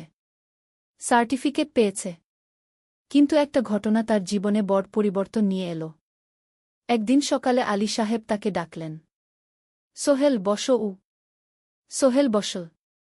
মনে একটু ভয় লাগছিল। আলী সাহেব কি তাকে বকবেন? সোহেল, তুমি তো এখন কম্পিউটার চালাতে পারো? জি স্যার, একটু একটু শিখেছি। ভালো। আমি তোমার কাজ দেখছি। তুমি খুব পরিশ্রমী। আর সৎ। আমাদের কোম্পানিতে এরকম মানুষের দরকার গু। সোহেল কিছু বুঝতে পারছিল না। আমি তোমাকে একটা সুযোগ দিতে চাই। আমাদের কোম্পানি একটা ট্রেনিং প্রোগ্রাম চালু করছে নতুন কর্মচারীদের জন্য। 6 মাসের কোর্স। কম্পিউটার অ্যাকাউন্টিং, ভবন নির্মাণের হিসাব নিকাশ, প্রজেক্ট ম্যানেজমেন্ট সব শিখবে। কোম্পানি সব খরচ দেবে। ট্রেনিংয়ের সময় তোমার বেতনও চলবে। রাজি আছো? সোহেল বিশ্বাস করতে পারছিল না। স্যার, সত্যি? আমাকে এত বড় সুযোগ দিচ্ছেন? হ্যাঁ। তুমি ভালো ছেলে, পরিশ্রমী। আমি তোমাকে এগিয়ে দিতে চাই। ভবিষ্যতে তুমি এই কোম্পানির একজন গুরুত্বপূর্ণ কর্মচারী হবে।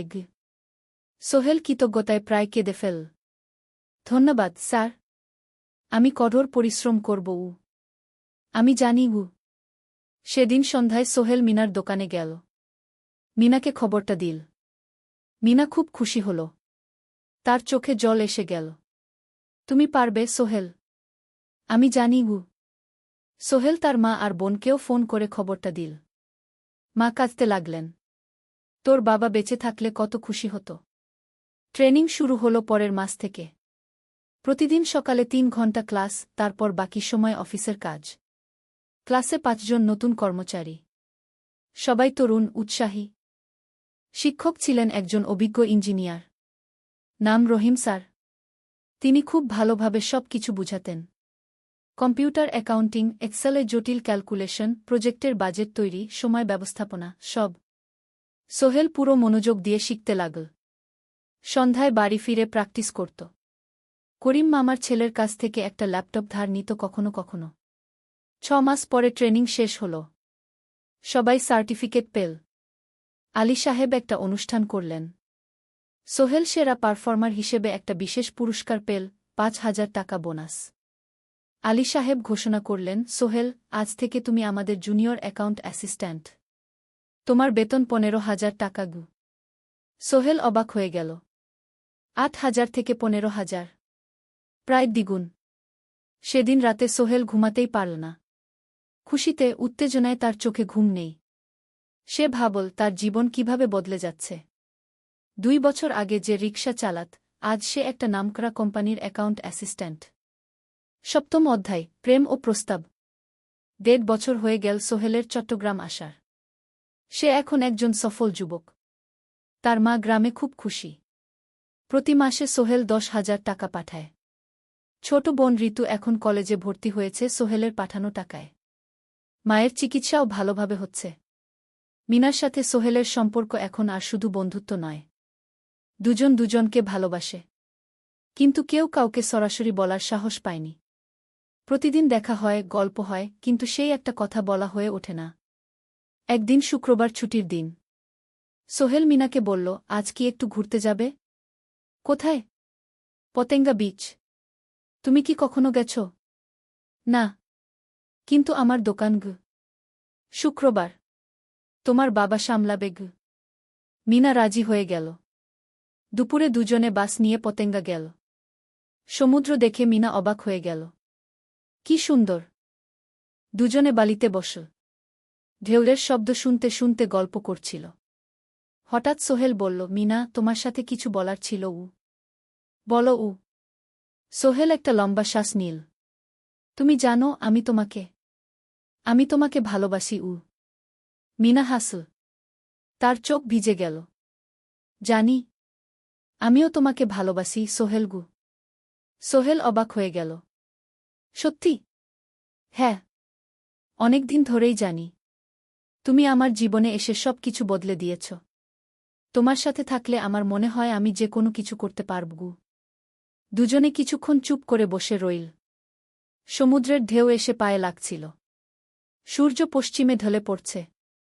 আকাশ লালকুমলা হয়ে গেছে। কিন্তু আমার বাবার সাথে কথা বলতে হবে কি? মিনা বলল। আমি তৈরি। যখন বলবে তখন বলব। পরের সপ্তাহে সোহেল মিনার বাবার সাথে কথা বলল। আব্দুল হামিদ সাহেব প্রথমে একটু দ্বিধা করলেন। তুমি কোনো পরিবারের ছেলে? তোমার বাবা কি করতেন? সোহেল সব সত্যি বলল। তার বাবা ছিলেন স্কুল শিক্ষক। মারা গেছেন 10 বছর আগে। মা গ্রামে থাকেন। ছোট বোন কলেজে পড়ে। তুমি নিজে কি করো? আমি আলামিন কনস্ট্রাকশন কোম্পানিতে জুনিয়র অ্যাকাউন্ট অ্যাসিস্ট্যান্ট। মাসে 15,000 টাকা বেতন। আব্দুল হামিদ সাহেব ভাবলেন। তারপর বললেন, দেখো, মিনা আমার একমাত্র সন্তান। তার মা নেই। আমি একা তাকে বড় করেছি। আমি চাই মিনা একজন ভালো ছেলের সাথে বিয়ে হোক। তুমি দেখতে ভালো ছেলে মনে হচ্ছে। কিন্তু আমাকে তোমার মায়ের সাথে দেখা করতে হবে। তোমার পরিবারকে জানতে হবে। জি আঙ্কেল। আমি ব্যবস্থা করছি। সোহেল খুশিতে আটখানা। সে সেদিন রাতেই তার মাকে ফোন করল। মাকে সব বলল। মা প্রথমে অবাক হলেন। তারপর খুশি হলেন। মিনা মেয়েটা কেমন? খুব ভালো মা। তুমি দেখলে পছন্দ করবে। ঠিক আছে। আমি আর ঋতু আসছি চট্টগ্রাম। 2 সপ্তাহ পর সোহেলের মা আর বোন চট্টগ্রাম এল। সোহেল তাদের নিয়ে মিনার বাড়িতে গেল। 2 পরিবার একসাথে বসল। মিনার বাবা সোহেলের মাকে দেখে খুশি হলেন। সোহেলের মা সহজ সরল ভদ্রমহিলা। আপনার ছেলে খুব ভালো। মিনা তাকে পছন্দ করে। আমিও রাজি গো, আব্দুল হামিদ সাহেব বললেন। আমার সোহেল সৎ ছেলে। মিনাকে খুব ভালোবাসে। আমি জানি ও মিনাকে সুখে রাখবে কি, সোহেলের মা বললেন। বিয়ের তারিখ ঠিক হল 3 মাস পর।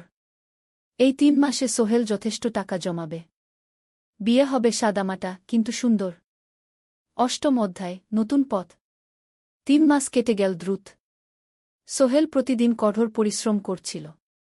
অফিসে তার কাজের প্রশংসা হচ্ছে। আলী সাহেব তাকে এখন ছোটখাটো প্রজেক্টের হিসাব দেখতে দিচ্ছেন। সোহেল তার সঞ্চিত টাকা দিয়ে বিয়ের আয়োজন করল। বিয়ে হল মিনার বাড়ির কাছের একটা কমিউনিটি সেন্টারে। খুব বেশি লোক আসেনি। 2 পরিবারের আত্মীয় স্বজন আর অফিসের কয়েকজন সহকর্মী। কিন্তু অনুষ্ঠান ছিল খুব সুন্দর। সোহেল যখন মিনাকে বিয়ের পোশাকে দেখল, তার মনে হল পৃথিবীর সবচেয়ে সুন্দর মেয়ে সে। লাল শাড়ি পরা, মুখে হালকা মেকআপ, কিন্তু তার স্বাভাবিক সৌন্দর্য ছিল আসল। বিয়ের পর সোহেল একটা ছোট্ট ফ্ল্যাট ভাড়া নিল। 2 রুমের ফ্ল্যাট, মাসে ভাড়া 5,000 টাকা। মিনা এখনও তার পড়াশোনা চালিয়ে যাচ্ছে। আরও 1 বছর বাকি গ্র্যাজুয়েশন শেষ হতে। সোহেলের মা আর বোন গ্রামে ফিরে গেল। মা বলে গেলেন, সোহেল, মিনাকে ভালো রাখিস। মেয়েরা অনেক ত্যাগ করে সংসার করতে গু। জানি মা গু। নতুন জীবন শুরু হল। সোহেল সকালে অফিসে যায়, সন্ধ্যায় ফেরে। মিনা সকালে কলেজে যায়, দুপুরে ফিরে রান্না করে, ঘর গোছায়। সন্ধ্যায় দুজনে একসাথে বসে পড়াশোনা করে, গল্প করে, টিভি দেখে। জীবন সুন্দর ছিল। কিন্তু চ্যালেঞ্জও ছিল।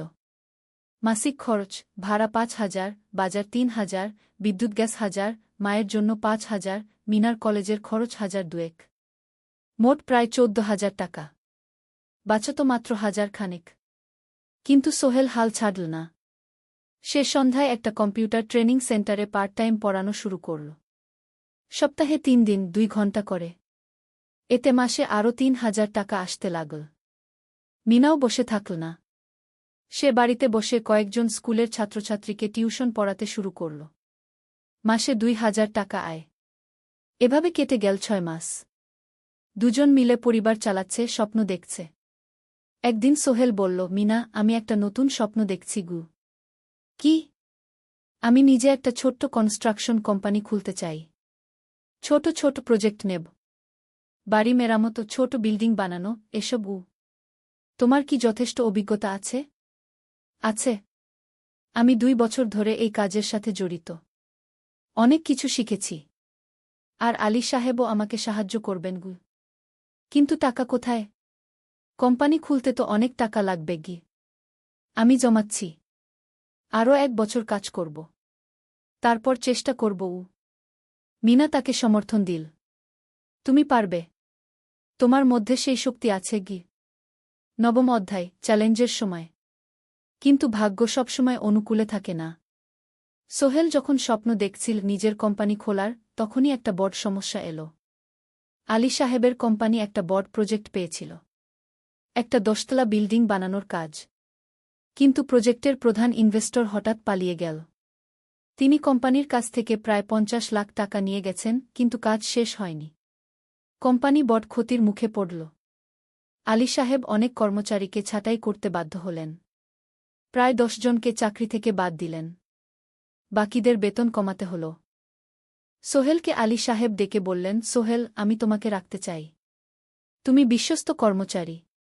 কিন্তু তোমার বেতন কমাতে হবে। 15,000 থেকে 10,000। সোহেল মনে মনে চিন্তায় পড়ে গেল। 10,000 টাকায় সংসার চলবে কিভাবে? মায়ের খরচ, ভাড়া, বাজার সব মিলিয়ে তো 14,000 টাকা লাগে। কিন্তু সে কিছু বলল না। ঠিক আছে স্যার। বাড়ি ফিরে সোহেল মিনাকে সব বলল। মিনা চিন্তিত হয়ে গেল। এখন কি হবে?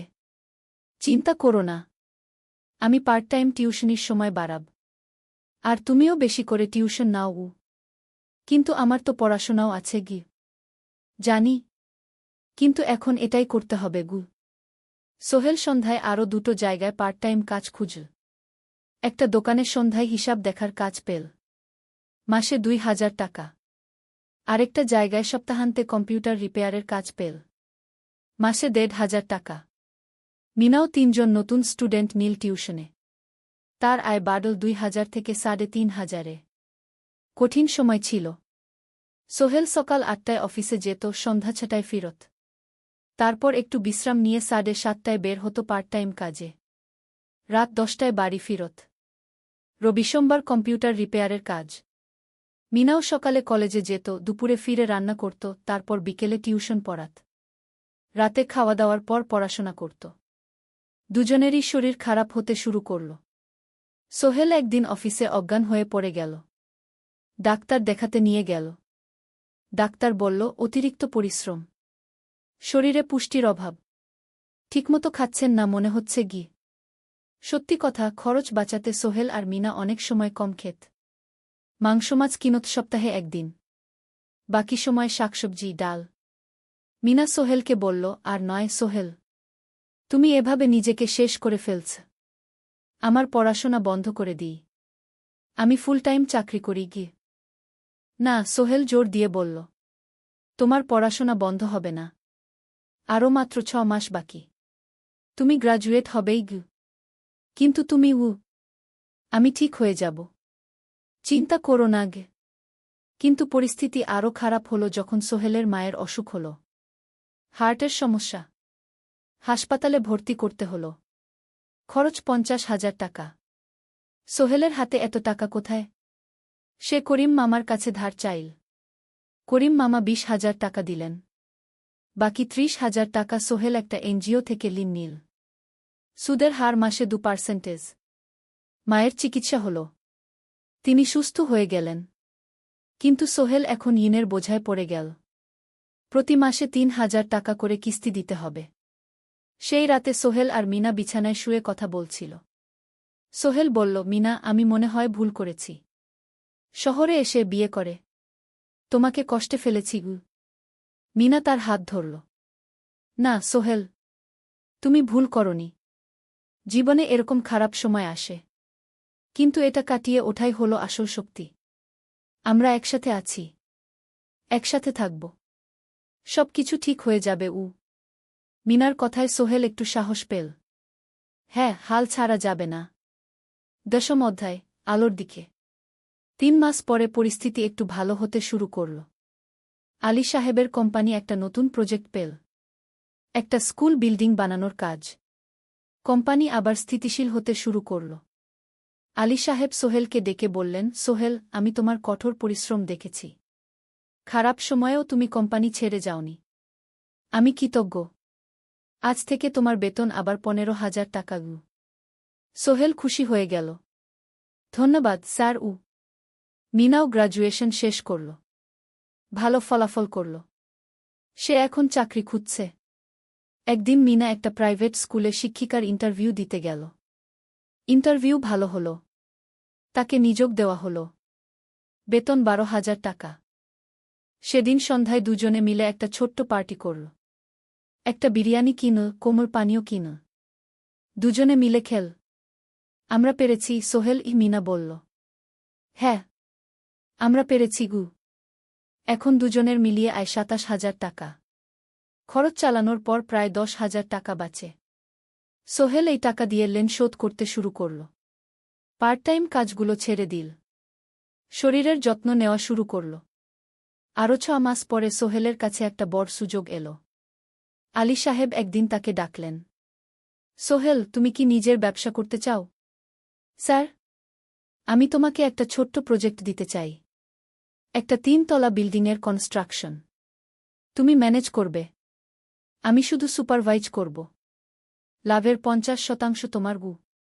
সোহেল ভাবল, এটা একটা বড় সুযোগ, কিন্তু ঝুঁকিও আছে। যদি কাজটা ভালোভাবে না হয়? স্যার, আমি চেষ্টা করব, কিন্তু যদি ভুল হয়? ভুল হবে না, আমি তোমার উপর বিশ্বাস রাখছি, তুমি পারবে গু। সোহেল রাজি হয়ে গেল। এই প্রজেক্ট তার জীবনে টার্নিং পয়েন্ট হতে পারে। ১১ অধ্যায়, স্বপ্ন পূরণের পথে। পরের 6 মাস সোহেল খুব কঠোর পরিশ্রম করল। প্রজেক্টটা ম্যানেজ করা সহজ ছিল না। শ্রমিক নিযোগ, ম্যাটেরিয়াল কেনা, কাজের তদারকি, সময়মতো কাজ শেষ করা, সব দায়িত্ব তার। প্রথম 2 মাস খুব চাপের মধ্যে গেল। একদিন একজন শ্রমিক কাজ করতে গিয়ে আহত হল। সোহেল তাকে হাসপাতালে নিয়ে গেল, তার চিকিৎসার খরচ দিল। এতে প্রজেক্টের বাজেট একটু বাড়ল, কিন্তু সোহেল জানত এটা করা দরকার। আরেকদিন ভুল ম্যাটেরিয়াল ডেলিভারি হল। সোহেল সেগুলো ফেরত পাঠাল, সঠিক জিনিস আনাল। এতে 3 দিন দেরি হল, কিন্তু কাজের মান ঠিক রইল। মিনা তাকে সবসময় সাপোর্ট করছিল। সে এখন চাকরিতে স্থিতিশীল। স্কুলের বাচ্চারা তাকে পছন্দ করে। প্রিন্সিপাল তার কাজে খুশি। প্রজেক্ট শেষ হল 6 মাসে। সময়মতো, বাজেটের মধ্যে। বিল্ডিংয়ের মালিক খুব খুশি হলেন। তিনি আলী সাহেবকে ধন্যবাদ দিলেন। আলী সাহেব বললেন, ধন্যবাদ আমাকে না, এই ছেলেকে দিন। সোহেল পুরো প্রজেক্ট ম্যানেজ করেছে। প্রজেক্ট থেকে মোট লাভ হল 3 লাখ টাকা। সোহেল পেল 1.5 লাখ টাকা। তার জীবনে এত টাকা এই প্রথম। সে করিম মামার ঋণ শোধ করল। এনজিওর বাকি ঋণ শোধ করল। তারপর তার মাকে 50,000 টাকা পাঠাল। মা দিয়ে গ্রামের বাড়িটা একটু মেরামত করাল, বোন ঋতুর জন্য একটা ল্যাপটপ কিনল। বাকি টাকা দিয়ে সোহেল একটা ব্যাংক অ্যাকাউন্টে জমা রাখল ভবিষ্যতের জন্য। আলী সাহেব সোহেলকে আরও 2টো প্রজেক্ট দিলেন। এবার একটু বড়। সোহেল আত্মবিশ্বাসের সাথে সেগুলোও শেষ করল। 2 বছর পরে সোহেল সিদ্ধান্ত নিল, এবার নিজের কোম্পানি খোলার সময় এসেছে। দ্বাদশ অধ্যায়, নতুন শুরু। সোহেল তার সব জমানো টাকা দিয়ে একটা ছোট্ট অফিস ভাড়া নিল। 2 রুমের অফিস। একটা রুমে কাজের জায়গা, আরেকটায় ছোট্ট মিটিং রুম। অফিসের সামনে একটা বোর্ড লাগাল, Sohel construction and development. Mina তাকে সাহায্য করছিল। সে অফিসের অ্যাকাউন্টস দেখত সন্ধ্যায় স্কুল থেকে ফিরে। 2 জন মিলে একটা টিম। প্রথমে ছোট ছোট কাজ নিল। বাড়ি মেরামত, দোকান সংস্কার, ছোট বিল্ডিং কনস্ট্রাকশন। কাজের মান ভালো রাখার চেষ্টা করল। সময়মতো শেষ করল। দাম ন্যায্য রাখল। ধীরে ধীরে সোহেলের সুনাম ছড়িয়ে পড়ল। মানুষ তাকে বিশ্বাস করত। তার কাছে নতুন নতুন কাজ আসতে লাগল। প্রথম বছর খুব কষ্ট হল। কখনো লাভ হতো, কখনো লস। কিন্তু সোহেল থেমে থাকল না। সে শিখতে লাগল ব্যবসা কিভাবে চালাতে হয়। দ্বিতীয় বছরে পরিস্থিতি ভালো হল। সোহেল এখন 3 জন স্থায়ী কর্মচারী নিযোগ দিল। একজন ইঞ্জিনিয়ার, একজন সুপারভাইজার, একজন অফিস সহায়ক। তৃতীয় বছরে একটা বড় প্রজেক্ট পেল। একটা স্কুল বিল্ডিং বানানোর কাজ। 5 তলা বিল্ডিং। সোহেল পুরো মনোযোগ দিয়ে কাজটা করল। শ্রমিকদের ভালো বেতন দিল, ভালো ম্যাটেরিয়াল ব্যবহার করল, সময়মতো কাজ শেষ করল। স্কুল কর্তৃপক্ষ খুব খুশি হল। তারা সোহেলের কাজের প্রশংসা করল। এই প্রজেক্ট থেকে সোহেল প্রায় 5 লাখ টাকা লাভ করল। এই টাকা দিয়ে সে আরও ভালো একটা অফিস নিল। আরও কর্মচারী নিযোগ দিল। এখন তার কোম্পানিতে 10 জন স্থায়ী কর্মচারী। প্রজেক্ট অনুযায়ী আরও শ্রমিক নিযোগ দেওয়া হয়। ত্রয়োদশ অধ্যায়, পরিবার। এদিকে সোহেল আর মিনার সংসারেও খুশির খবর এল। মিনা গর্ভবতী। 9 মাস পর তাদের একটা মেয়ে হল। নাম রাখল সারা। সারা যখন জন্মাল, সোহেলের মা আর বোন চট্টগ্রামে এল। মা 1 মাস থেকে গেলেন। মিনাকে সাহায্য করলেন। সোহেল এখন একটা বড় ফ্ল্যাট ভাড়া নিয়েছে। 3 রুমের ফ্ল্যাট। একটা রুমে সোহেল, মিনা, একটায় সারা, আরেকটায় অতিথি রুম। মায়ের জন্য সোহেল সিদ্ধান্ত নিল তাকে চট্টগ্রামে নিয়ে আসবে। গ্রামে একা থাকা ঠিক না। কিন্তু মা রাজি হলেন না। না বাবা, আমি গ্রামেই থাকব। এখানে আমার পরিচিত মানুষ আছে। তোর বোনকে নিয়ে যা। ও ঢাকায় পড়ছে, চট্টগ্রামে এনে ভালো কোথাও ভর্তি করিয়ে দেগি। সোহেল তাই করল। ঋতুকে চট্টগ্রাম বিশ্ববিদ্যালয়ে ভর্তি করিয়ে দিল। ঋতু এখন সোহেলের ফ্ল্যাটে থাকে, বিশ্ববিদ্যালয়ে পড়ে। সোহেলের মনে হল তার জীবন এখন পরিপূর্ণ। স্ত্রী, মেয়ে, বোন, সবাই তার কাছে। ব্যবসা ভালো চলছে। মা গ্রামে সুখে আছেন। চতুর্দশ অধ্যায়, সফলতার শিখরে। 5 বছর কেটে গেল। সোহেল এখন একজন সফল উদ্যোক্তা। তার কোম্পানি কি সোহেল কনস্ট্রাকশন অ্যান্ড ডেভেলপমেন্ট এখন চট্টগ্রামে বেশ পরিচিত। প্রায় 30 জন কর্মচারী তার অধীনে কাজ করে। সোহেল এখন শুধু ছোট প্রজেক্ট করে না, বড় বড় প্রজেক্টও করে। একটা 8 তলা বিজনেস কমপ্লেক্স বানানোর কাজ পেয়েছে। একটা হাসপাতাল বিল্ডিং বানাচ্ছে। মিনা এখনও স্কুলে পড়ায়। সে এখন ভাইস প্রিন্সিপাল। সাথে সোহেলের কোম্পানির অ্যাকাউন্টস ম্যানেজার। দুজন মিলে ব্যবসা চালা। সারা এখন 4 বছরের। স্কুলে ভর্তি হয়েছে। খুব চালাক মেয়ে। ঋতু বিশ্ববিদ্যালয় থেকে গ্রাজুয়েট হয়ে একটা ব্যাংকে চাকরি পেয়েছে। একদিন আলী সাহেব